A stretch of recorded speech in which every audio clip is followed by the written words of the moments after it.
അസ്സലാമു പുതിയൊരു വീഡിയോയിലേക്ക് എല്ലാവർക്കും സ്വാഗതം. ഇന്ന് ഞാനിവിടെ വന്നിരിക്കുന്നത് വളരെ ടേസ്റ്റി ആയിട്ടുള്ള ഒരു ഈവനിങ് സ്നാക്സിൻ്റെ റെസിപ്പി ആയിട്ടാണ്. അപ്പോൾ നമുക്കത് എങ്ങനെ തയ്യാറാക്കിയെടുക്കുന്നതെന്ന് കാണാം.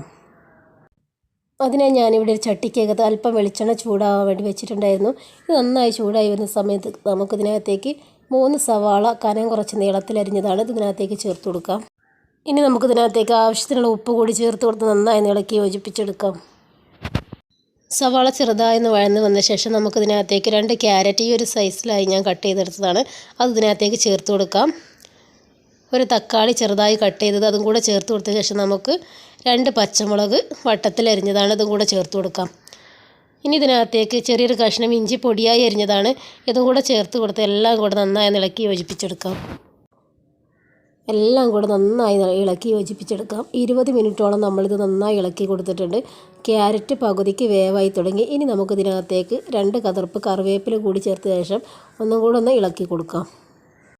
ഇനി നമുക്കിതിനകത്തേക്ക് 1/4 ടീസ്പൂൺ മഞ്ഞൾപ്പൊടി, 1/2 ടീസ്പൂൺ ഗരം മസാല, 1/2 ടീസ്പൂൺ കുരുമുളക് പൊടി എന്നിവ കൂടി ചേർത്ത് കൊടുത്ത് എല്ലാം കൂടെ നന്നായി ഇളക്കി യോജിപ്പിച്ചെടുക്കാം. ഇതിനകത്ത് ഉപ്പ് കുറവാണ്, അല്പം ഉപ്പ് കൂടി ഞാൻ ഇതിനകത്തേക്ക് ചേർത്ത് കൊടുക്കുന്നുണ്ട്. പിന്നെ നിങ്ങൾ എരിവൊക്കെ കൂടുതലായി ഇഷ്ടപ്പെടുന്നവരാണെങ്കിൽ കുരുമുളക് പൊടി 1 ടീസ്പൂൺ വരെ നമുക്ക് ചേർത്ത് കൊടുക്കാവുന്നതാണ്.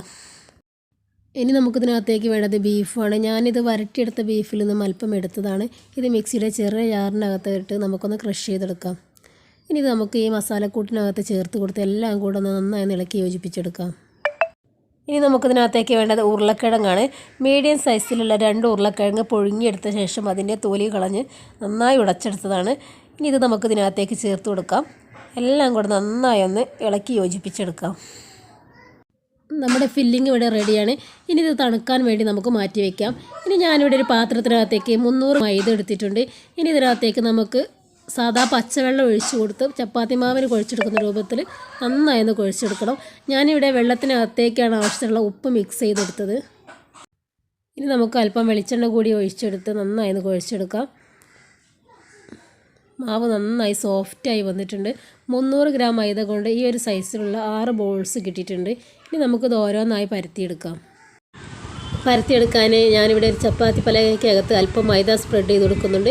ഇനി നമ്മൾ സാധാ ചപ്പാത്തിക്ക് പരത്തിയെടുക്കുന്നത് പോലെ നമുക്കിത് പരത്തിയെടുക്കാം.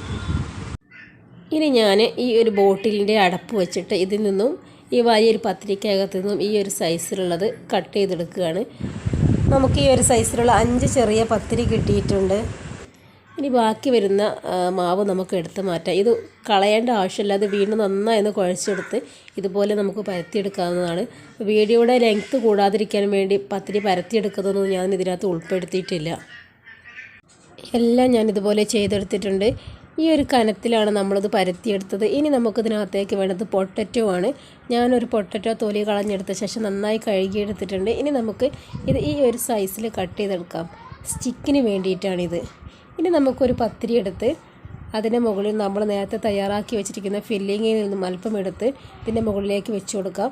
എന്നിട്ട് ഇതിൻ്റെ മധ്യഭാഗത്തായി നമുക്ക് ഈ പൊട്ടറ്റോ സ്റ്റിക്ക് പിടിപ്പിച്ചെടുക്കാം. ഇനി നമുക്ക് പത്തിരി ഇതുപോലെ വീഡിയോക്കകത്ത് കാണിക്കുന്ന പോലെ ഇതുപോലെ ഒന്ന് ചുറ്റിച്ചെടുക്കാം. എന്നിട്ട് കൈക്കുള്ളിൽ വെച്ച് നന്നായി ഒന്ന് പ്രസ് ചെയ്തെടുക്കാം. ഇപ്പോൾ ചിക്കൻ കാലിൻ്റെ ഒരു ഷേപ്പായി കിട്ടിയിട്ടുണ്ട്. എല്ലാം ഞാൻ ഇതുപോലെ ചെയ്തെടുത്തിട്ടുണ്ട്. ഇനി നമുക്കിതിനകത്തേക്ക് വേണ്ടത് മുട്ടയാണ്. ഞാനൊരു പാത്രത്തിനകത്തേക്ക് 2 മുട്ട പൊട്ടിച്ചൊഴിച്ചിട്ടുണ്ട്. ഇനി നന്നായി നമുക്കൊന്ന് ബീറ്റ് ചെയ്തെടുക്കാം. ഇനി നമുക്ക് നേരത്തെ തയ്യാറാക്കി വെച്ചിരിക്കുന്നത് ഓരോന്നായി ഇതിനകത്തേക്ക് മുക്കിയെടുത്ത് ബ്രെഡ് ക്രംസിലിട്ടൊന്ന് കോട്ട് ചെയ്തെടുക്കാം. എല്ലാം ഞാൻ ഇതുപോലെ ചെയ്തെടുത്തിട്ടുണ്ട്. ഇനി നമുക്കത് ഫ്രൈ ചെയ്തെടുക്കണം. ഞാൻ ഇവിടെ ഓയിലിനകത്ത് വെച്ചാണ് ഫ്രൈ ചെയ്തെടുക്കുന്നത്. അതിനായിട്ട് ഞാനൊരു ചട്ടിക്കകത്ത് ഓയിൽ ഒഴിച്ച് കൊടുത്തിട്ടുണ്ട്. ഇത് ചൂടായി വരുന്ന സമയത്ത് നമുക്ക് ഓരോന്നായി ഇതിനകത്തേക്ക് ഇട്ട് കൊടുക്കാം. ലോ ഫ്ലെയിം വെച്ച് വേണം ഫ്രൈ ചെയ്തെടുക്കാൻ, അല്ലെങ്കിൽ പെട്ടെന്ന് കരിഞ്ഞു പോകാനുള്ള സാധ്യതയുണ്ട്. ഒരു വശം ഫ്രൈ ആയി തുടങ്ങി. ഇനി നമുക്ക് മറുവശം മറിച്ചിടാം. ഇരുവശങ്ങളും ഫ്രൈ ആയി തുടങ്ങിയിട്ടുണ്ട്. ഇനി നമുക്ക് ഓരോന്നായി സെർവിങ് പ്ലേറ്റിലോട്ട് മാറ്റാം. നമ്മുടെ ഈവനിങ് സ്നാക്സ് ഇവിടെ റെഡിയാണ്. എല്ലാവരും ഇതുപോലെ ഒന്ന് ട്രൈ ചെയ്ത് നോക്കണേ. നിങ്ങൾക്ക് ഈ വീഡിയോ ഇഷ്ടപ്പെടുകയാണെങ്കിൽ ലൈക്ക് ചെയ്യാനും ഷെയർ ചെയ്യാനും കമൻറ്റ് ചെയ്യാനും മറക്കല്ലേ. കൂടാതെ സബ്സ്ക്രൈബ് ചെയ്യാത്ത കൂട്ടുകാരാരെങ്കിലും ഉണ്ടെങ്കിൽ ഒന്ന് സബ്സ്ക്രൈബ് ചെയ്തേക്കണേ. പുതിയൊരു വീഡിയോയുമായി വീണ്ടും വരാം. അസ്സലാമു അലൈക്കും.